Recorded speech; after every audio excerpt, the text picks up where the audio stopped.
So I am very, very excited to be here tonight on a Pretty Normal podcast with Sankarshan Das. It is very, very exciting to have you here. You are a Hare Krishna monk, and we tonight are going to get into your story. We're going to discuss how you reached this level of spiritual master and more, just your life journey. So welcome onto the show. Thanks so much. Awesome. All right, so let's play the intro and let's get into it.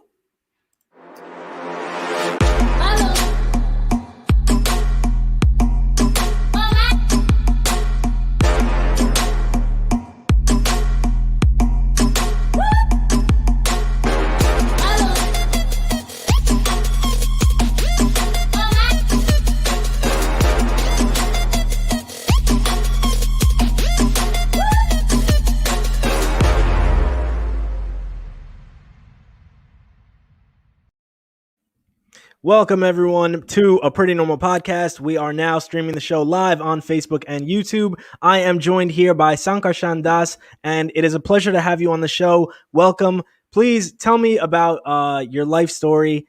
So I see that early on in your life, you were a computer programmer, a salesman, you had a business. You went on to become a singer-songwriter in the counterculture music scene, and now you are a spiritual master. So that's a lot that you've done in your life, and I would love to hear how it all started. Well, computer programmers later on. It all began as a frustrated college youth. My father always said, "Son, your college day is going to be the happiest days of your life." He dropped me off in the dormitory. I was miserable as hell. I wanted to know what is the meaning of life, and none of my professors could tell me, none of the textbooks could tell me. So, but then in my sophomore year, or actually my junior year, one of my co-students told me about something called self-realization. I went, "Wow, that sounds pretty good." Mm-hmm. So I tried this guru and that guru, and it just didn't work. One guru said, "Actually, you're a god. You're just playing hide and go seek with yourself. You got to come out of hiding and be God again." I tried that, didn't work. So it was kind of frustrating, But some friend of mine in Denver, I really looked up to as being a very highly involved person. He turned me onto this mantra: Hare Krishna, Krishna Krishna, Hare Hare, Hare Rama, Rama Rama, Hare Hare. And I found a Bhagavad Gita in a library that told me about Krishna. He said, "If you offer me the love and devotion, a leaf, flower, food, or water, I will accept it." So I set up a little altar. I started chanting Hare Krishna and offering my food to Krishna. But then I had this idea that I have to renounce the world. I got to renounce the world. I renounce the world. So I decided to just go to India and be a holy beggar in India. That was my career path. Why India? Go to India and be a holy beggar in India. And why India? So I was on my way to India, but then I realized that, wait a minute, if you deny everything, then the denial is also something. You have to deny denial also. So then I have to accept something transcendental. Mm-hmm. So I had this idea that I should be a part of a spiritual revolution for bringing a new era to this planet Earth. Mm. So instead of going east to India, I went west. I hitchhiked with no money and just a guitar and a suitcase. I hitchhiked to San Francisco to Haight-Ashbury. And the idea of being a part of a spiritual revolution. And I got there, I didn't know what to do. I just started playing my guitar, and the police said there's a new ordinance, you can't sit on the sidewalk. So I just started wandering up and coming down Hay Street. I became a wandering minstrel in Haight-Ashbury. And this was after the Summer of Love. This was December of '68. The vibes weren't as beautiful as they were in the Summer of Love in '67. Mm-hmm. People said, "You're going to make a Haight-Ashbury beautiful again." So, yeah, I'm going to sing and bring a new era to the world. And then I went over I checked out Berkeley. They had even a better scene there. I became a campus minstrel in Berkeley. So I had this idea through my music, I'm going to bring about a revolution in the world. But then the vibes got really bad. The Altamont concert happened, the Hells Angels murdered somebody, and the vibes got really bad on the West Coast. What do you I'm mean with the getting out of music here. scene? Huh? With the music scene, like it just turned You ever negative? hear about the Ultimate concert? That was No, supposed to no. be, What was that was that? supposed to be the Woodstock of the West Coast. That was supposed to be. Oh, and what Yeah, happened? and the Hells Angels murdered somebody during the concert. I mean, it was Oh, horrible. Jesus. So Oh, I that's said, bad I'm getting out of publicity. here. And I came back to Austin, Texas, where I'd been a student to check it out. I tried enrolling again and being a student again. I'll be a normal person in the mature world again, but I just couldn't handle it. Mm-hmm. And I noticed, hey, look, there's this big spot on the campus. Why don't I just sit down? Why don't I go there and play the guitar? And so I started doing that. I became a big sensation on the University of Texas campus. I was the campus minstrel, the University of Texas, the only one. And so I was going on like that. I became, I get through my music. I became the house musician at the popular vegetarian restaurant. I got my free meals that way. I wasn't working a job. I actually had a job, but I got fired. And I was just living like a hippie again, doing my music and staying with different friends, Mm-hmm. doing my music. I didn't have a job. I got a free lunch at the restaurant. And I just played my guitar and that was it. Wow. But then I was really looking. I want to become spiritually perfect. And I really have to do that. Mm-hmm. So I think, well, Jesus was a spiritually perfect person. What was his secret? What made him a self-realized soul? I want to figure out what made him. So I was studying the Bible, and Jesus says, "Father, not my will, but thy will be done." Yeah, that's it. You just got to do what God wants, not what you want. You got to do what God wants. Mm-hmm. Well, I had one problem. I didn't know what God wanted me to do. Mm-hmm. I was waiting for the message from heaven. This is your mission now. There was no message was coming. I didn't know what to do.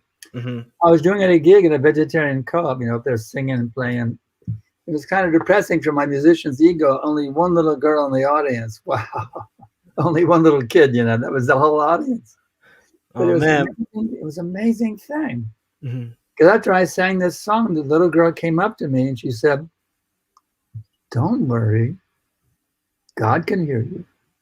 I went, "Oh, That's the sign? that's a sign." Mm-hmm. She was a messenger sent by God. Mm-hmm. I've been waiting for God to tell me what to do, and I can't hear him. But she said, "Don't worry, God can hear you." Mm-hmm. I went, "Yeah."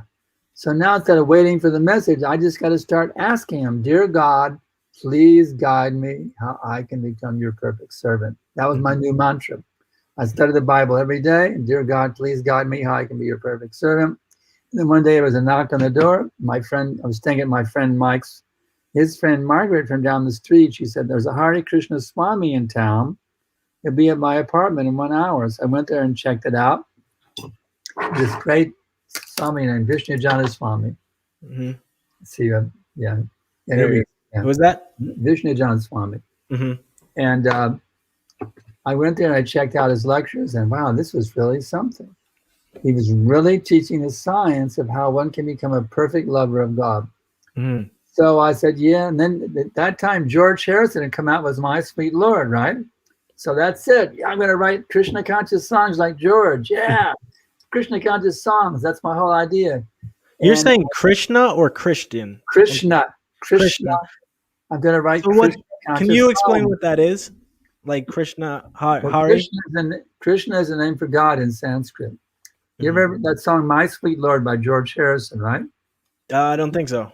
You never heard of "My Sweet Lord" by George Harrison? No, I gotta check it out after this. I was a mega hit. I'm slacking. Hit. He went, "My sweet Lord," and he sang Hare Krishna in the song. And it was a million seller, a huge mega hit for George. And so what attracted you to like that instead of just like, becoming a Christian or labeling yourself a different religion? Why that? I was looking for the science of how I could become fully surrendered to God. And the Christians, I associated with Christians, they never really taught me how to do that. Mm-hmm. They never taught me the science of how to become a fully surrendered servant of God, like Christ and his original disciples. Mm-hmm. They weren't teaching me how to do that. Their whole thing was, God, give me this, give me that. My mother taught me as a little kid, what do you want for Christmas, son? Mm-hmm. "Oh, mommy, I want some cowboy boots." Okay, then you say, "Dear God, please give me some cowboy boots." Mm-hmm. My whole teaching I had as a Christian was that God was a big order supplier, the Santa Claus in the sky, you just ask him for this, you ask him for that. But that's not surrender to God. That's asking God to surrender to you. Mm. You see? Yeah, and that feels similar to usually when people speak to God, it's because it's in a time that they need something, or it's a time in their life where they're low. They take God to be their servant, but that's Mm-hmm. not the science of God-realization. That's materialism with a little spiritual touch. That's all. It's a materialism with a spiritual touch. But the essence of spirituality is you become completely surrendered agent of the Supreme Person. Mm-hmm. Just like Christ was, the 12 disciples were. But I didn't see anybody I never met a Christian that could teach me how to do them. I went to meet my pastor. He just sat in the pastor's study smoking his cigar, Oh, he actually smoked, the pastor? The pastor is smoking a cigar in the pastor's study. I mean, it's ridiculous. I never met a Christian who could teach me how to actually be a follower of Christ. Never did. So then you found these lectures, and you gravitated towards that? I found that this was teaching me how to actually be a totally sold out servant of the Supreme Person. Mm-hmm. This is a process that actually worked. It's called Bhakti Yoga, the yoga of devotion. And it actually worked. My first idea was just be a singer, a Krishna conscious singer, songwriter. Mm-hmm. But then I wasn't going to become a monk, just to become a Krishna like George, sing Krishna conscious songs. Okay. And but then one day I heard a beautiful song of the devotees of the Hare Krishna devotees in London were singing a prayer devotion to their spiritual master, and there was such an amazing emotion there of total devotion to their spiritual master. It was the purest love I'd ever heard in my whole life. Total devotion to one's spiritual master. And it was so beautiful. And the tears just came streaming down my face. And I was thinking, wouldn't it be beautiful? I gave my life to the spiritual master, Srila Prabhupada. So then I decided to become a disciple. This was back in 1971, 50 years ago. So I got initiated. A letter came from London. I was accepted as a disciple, and he gave me the name Sankarshan Das, which means servant of God. Sankarshan is the name for God, which means one who attracts everyone.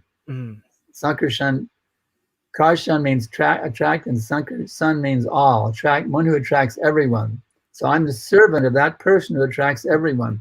So I spent the last 50 years now as a devotee of Krishna, and about the year, when the new millennium began, the year 2000, the leaders of our movement gave me the blessings that I could also become a spiritual master.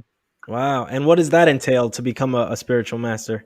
Well, that means that I initiate disciples and I train them how to become pure devotees of God. So I got about over 300 disciples now all over the world.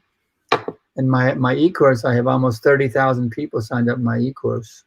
And what would a student learn from your teachings if they were to come on your website and they were curious about taking one of your e-courses? What would they learn? Well, they learn how to, first of all, the first thing is you have to understand that it all begins with understanding who you actually are. Who are you? Mm-hmm. Are you that body? Or are you something else?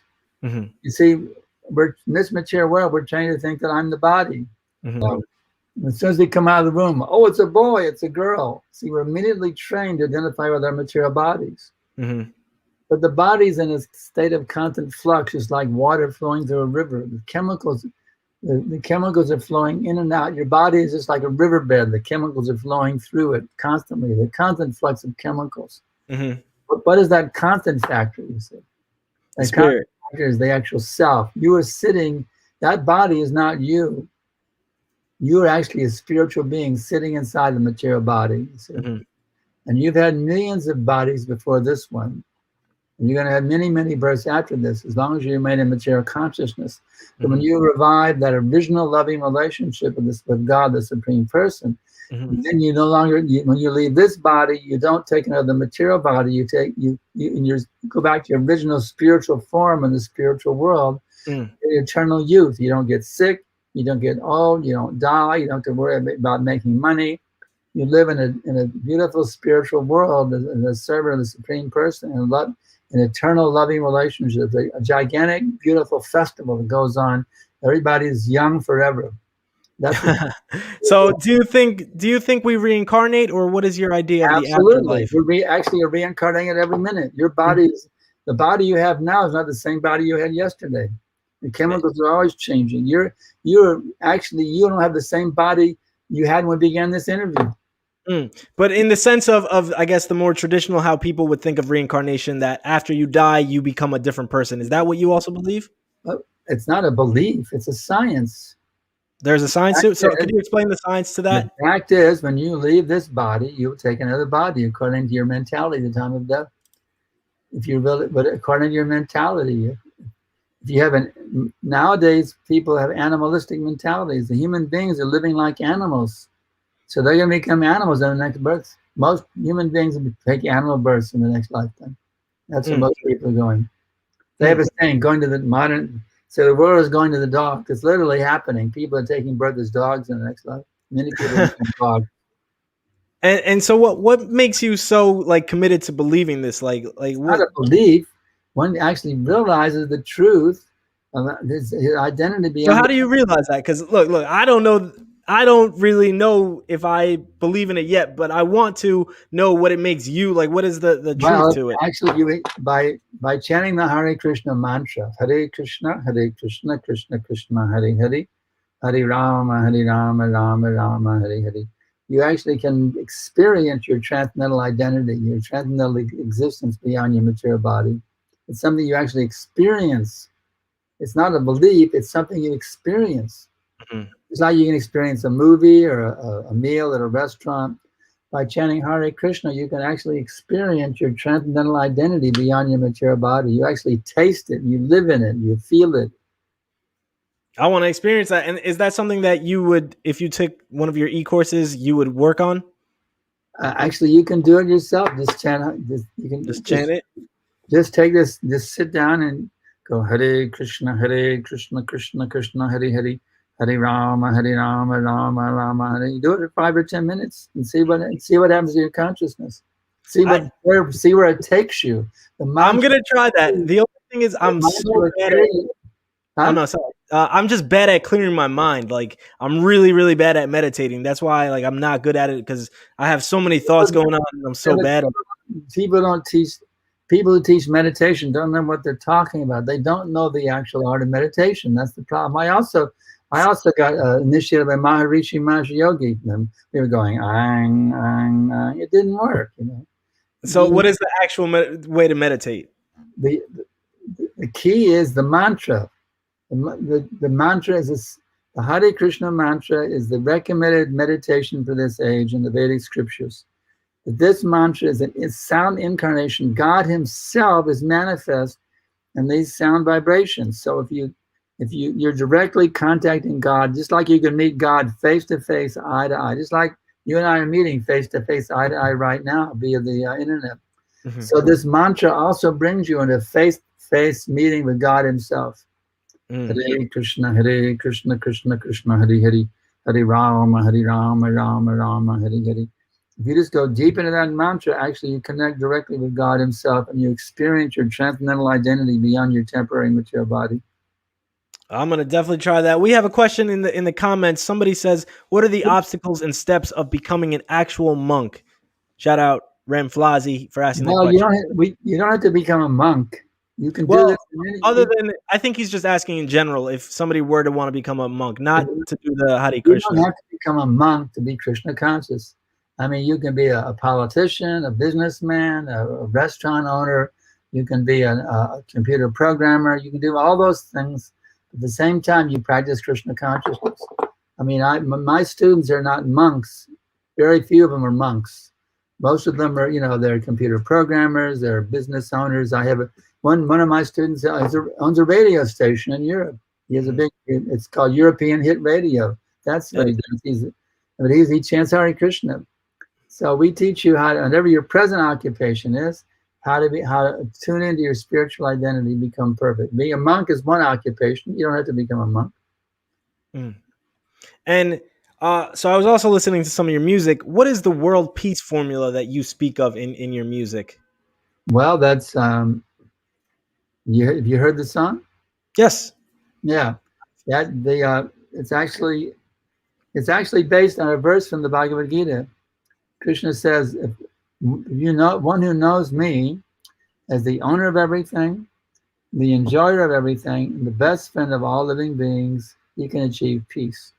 Mm. So when you understand you understand that supreme person, God, that supreme person, the source of all existence, he's the owner of everything. Therefore, everything is meant for his pleasure and satisfaction. At the same time, he's the best friend of all living beings. When you understand those three things, you achieve peace. Mm. Simple thing.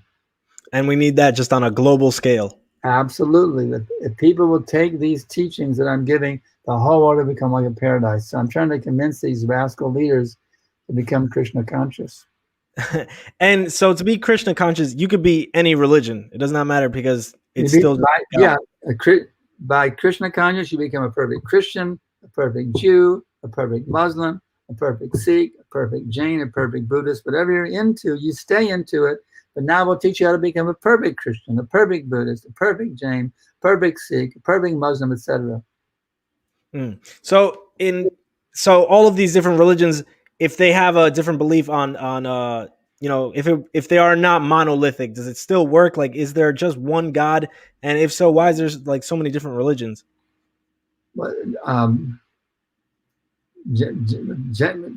Religions in general are monotheistic. Of course, demigod worshippers is an exception. But in India, you have the demigod worshippers in Hinduism, worship many, many gods. But they have to understand in their own literatures, it's described that all these gods are looking to worship the supreme God himself. There are many gods in the higher planets of the universe. That's a fact. But they're all looking to the supreme God who's beyond this universe, and that is Krishna. And the demigod worshippers, I know I have students who are worshiping demigods, but I teach them you don't need to worship the demigods anymore. You just worship Krishna. But when you water the root of the tree, all the leaves and branches are automatically nourished. So they understand that. They stop demigod worship and they just worship Krishna. And you think that this is the way to achieve peace, unlimited happiness? Not think. It's a fact. It's a fact. Oh man! God himself, the source of all. God himself, the source of all existence. By whose energy the sun is rising in the morning, the moon, everything that's going on under his energy. He knows it's his creation. He knows how everything is going on. And he's telling exactly how to perfect our consciousness. It's not a belief, it's a fact. Well, look, it's not a belief for you because you are really into this and you have spent so many years of your life with this.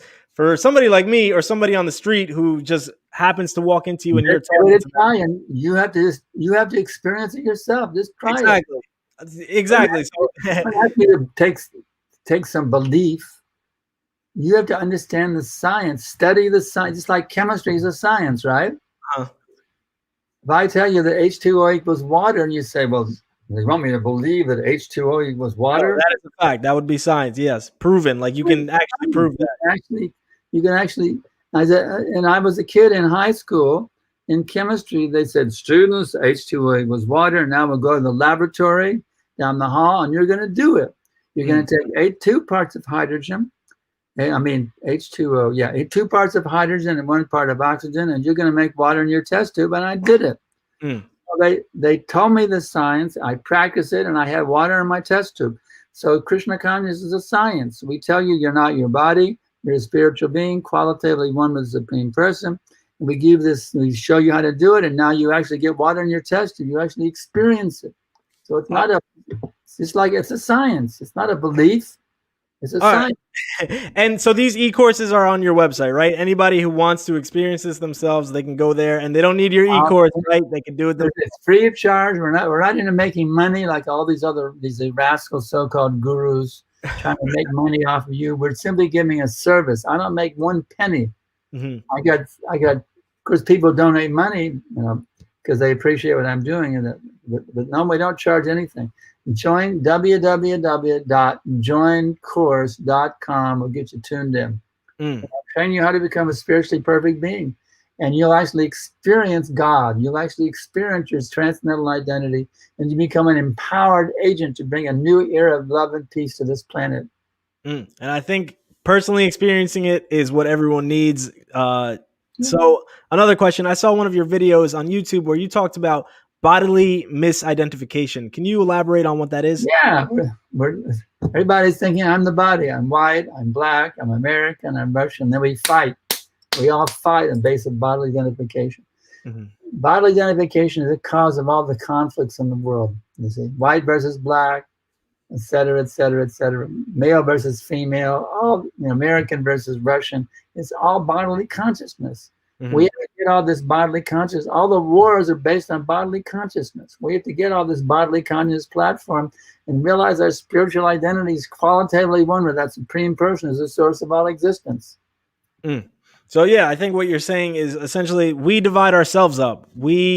For whatever reason, we divide ourselves up based on these. You got it. You got it. As opposed to what's actually in our inside. You got it. You got it. We create all these problems due to ignorance. When he becomes an enlightened spiritual being, then he becomes an agent for peace and happiness for the whole planet. And so how do we, either prevent this or stop this? Because I think there are people that profit off of dividing us up based on these different traits. And like you said, there's a lot of wars that have been started just on bodily misidentification. All of them are based on bodily consciousness. So how do we stop that? Because clearly it's in the incentive for somebody to keep us all divided and fighting. Well, we have to. You have to revive your Krishna consciousness. That's all. You have to revive your identity as I'm the eternal servant of God. Mm-hmm. When you have to come to that platform of understanding who you actually are beyond your material body, you have to come to that platform.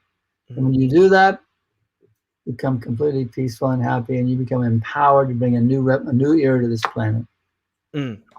And so you were also a counterculture singer-songwriter. You shared the stage with the Grateful Dead. Yeah. Do you think that we have learned from that era of the 60s, or have we repeated some of the same mistakes? Because that was an era with the civil rights movement, the Vietnam War, the protests, the Summer of Love, Man on the Moon. So there was a lot going on in that time. Do you think that America learned from that time?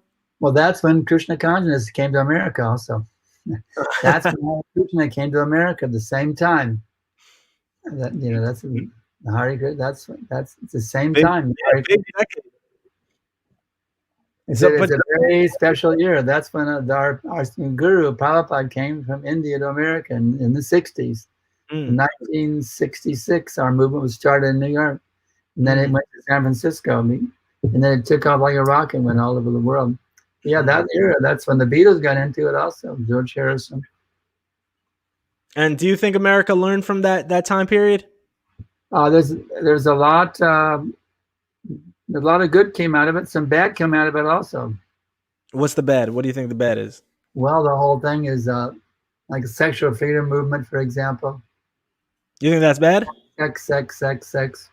Sex here, sex there, wherever you want. Sex. The sexual freedom movement was a downside of that. But it was also the era when birth control was created, which I think probably led to a lot of that sexual. A lot of birth control means murdering babies. I don't think it means murdering babies. What do you mean? No. That is literally there's no baby the time of conception, right? What happens is when you have sex, there's actually a spiritual being within the male semen. There's a spiritual being who wants to actually get a body by entering into the mother's womb. You see? So if you masturbate, birth control means it's like birth control pills means like, okay, I've got a contract. I wanted to get an apartment, right? So I got a contract to move into the apartment. When I get there, the whole thing has been trashed.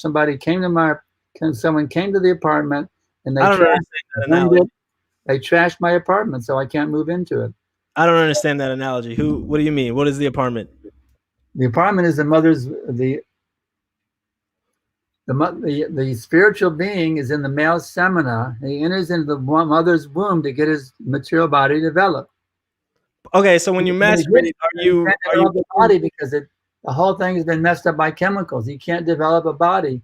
He actually entered the mother's womb to develop his body, but he gets there, he can't do it because the chemicals have thrown off the whole chemistry of the mother's body. He can't get his body. So are you saying that masturbation would also be killing the spirit of the male semen? Masturbation is masturbation is a very, very foolish thing, because if you keep a semen within your body, semen should only be expelled for trying to produce a child, because actually, by keeping a semen within your body, it actually rises to your brain and nourishes your brain for spiritual understanding, and it gives you longevity also. The more you pass semen, you're shortening your lifespan and you're dulling your brain. But what about wet dreams? Like, you literally can't even control that. That should be avoided also. You should be careful not to eat heavy at night. Is that really what causes it? I don't think that's what causes wet dreams. I think it's if you just build it up and it's just there, it's eventually going to come out. Actually, I don't. Devotees, when you're Krishna conscious, you don't even have wet dreams, because your mind isn't absorbing that junk. I don't. Can you really control that? I truly like. If you are a teen, I don't have wet dreams. You don't have wet dreams. I never have wet dreams. Never. All right. Well, I don't know what you did. You see, when your consciousness is on the spiritual platform, you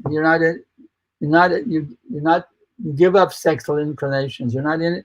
You're more interested in reviving your spiritual identity. You're in enjoying that. So you never had sex without having a baby. Every time you had sex, there was a baby that was made. No, I never have sex since I've been a devotee of Krishna. Oh, since after. So you changed your mentality on that. I was a free love hippie. Yeah, that's what I'm saying. You grew up in a time that, like, I was a free love hippie, but I gave it up because I realized it's a waste of time. All right, well, agree to disagree on that. I think that the birth control pill was a great thing. Good luck. I think it was a great thing for women to be able to. All I'm saying, good luck. You think that that's going around and having sex can help your. Well, you're taking it to an extreme that it doesn't have to be that extreme, but giving women the option to say that if they want to have sex and they don't want to have a baby, I think that's a good thing. A living entity is trying to take a body on your womb, and now you're destroying it, so you can't have that body.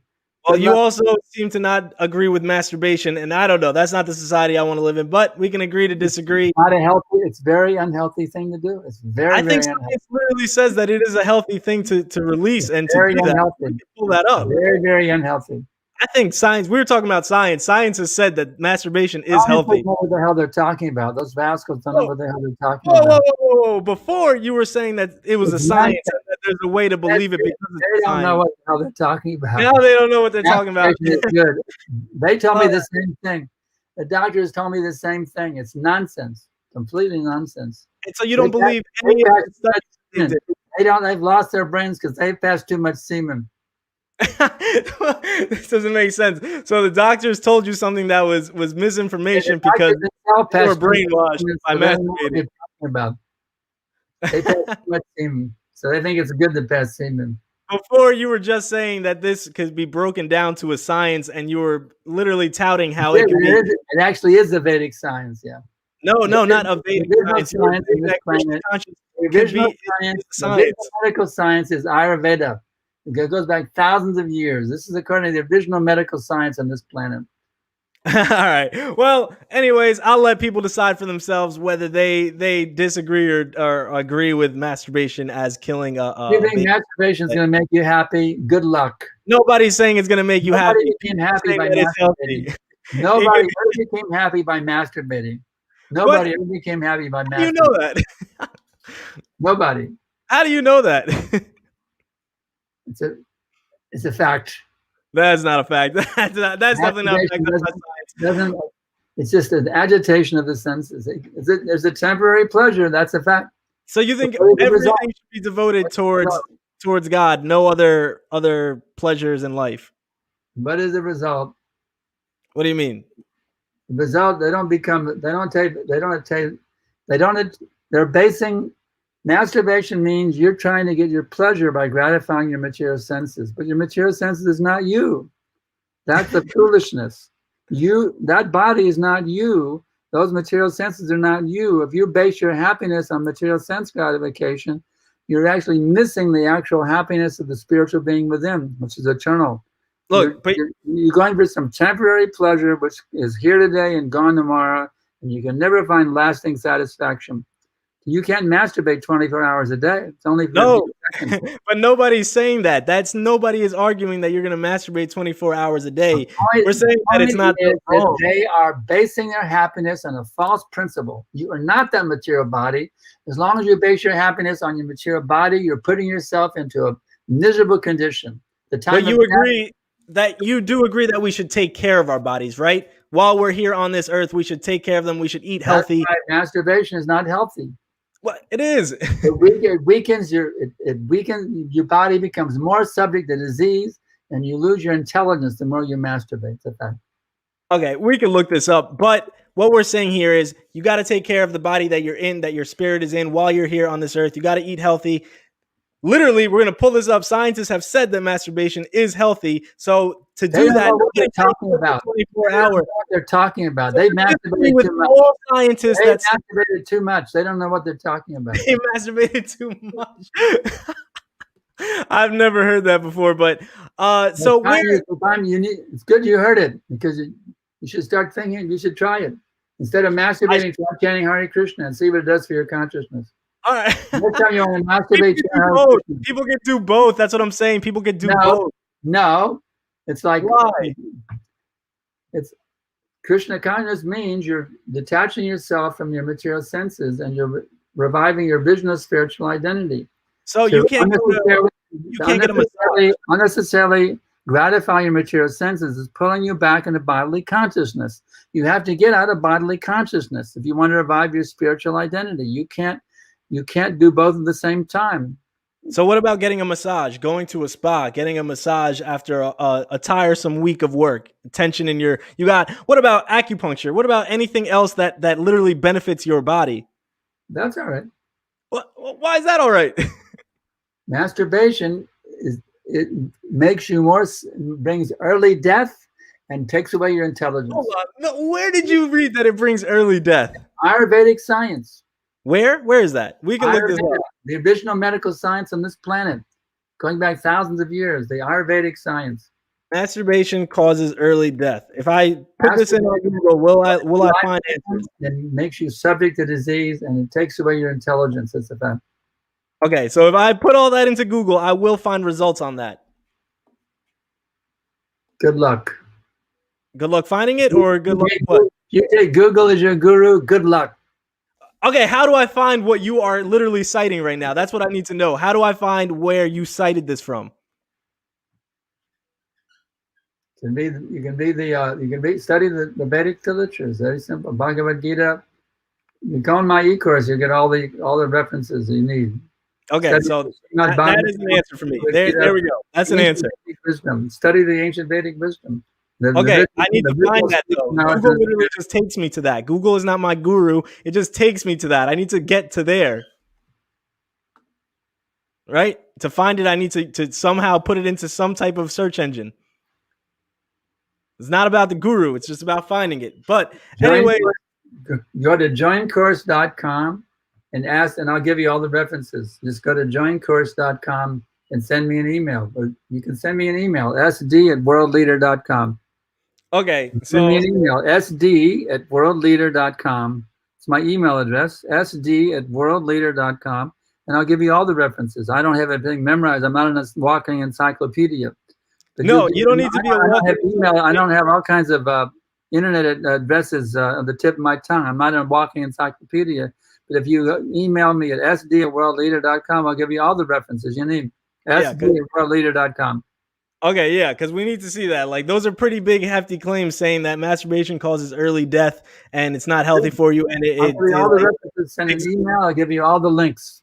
Okay, amazing. And we will link that in the show notes so that everybody can see that, because I think it's important to find the evidence to back these claims up. They're pretty big claims. However, I want to thank you so much for coming on the show tonight. Can you please let everybody know again where they can reach out to you, where they can find more about you? www.joincourse.com. Amazing. Thank you so much for coming on the show tonight. It's been great.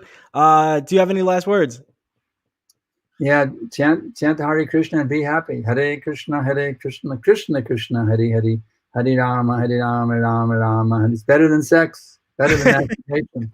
All right. Thank you so much for coming on the show tonight. Everybody, this will be up on Facebook and YouTube. It will also be on all podcast streaming platforms. Thank you so much for watching tonight and have a good night.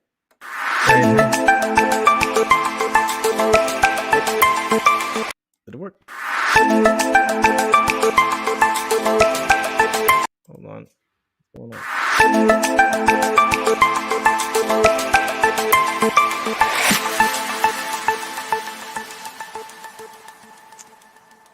Oh, hello. Can you hear me? Still there? Yeah, I don't know if it's ended. Something froze up on me, but thank you so much for coming on the show. I will send you all the links when it's up and available. That's really good. Thanks a lot. Appreciate it. All right. Have a good night.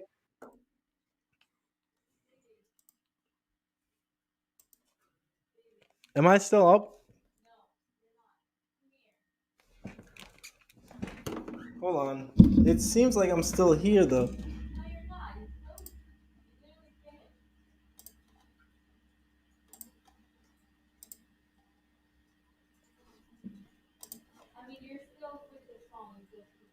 Wait, what song?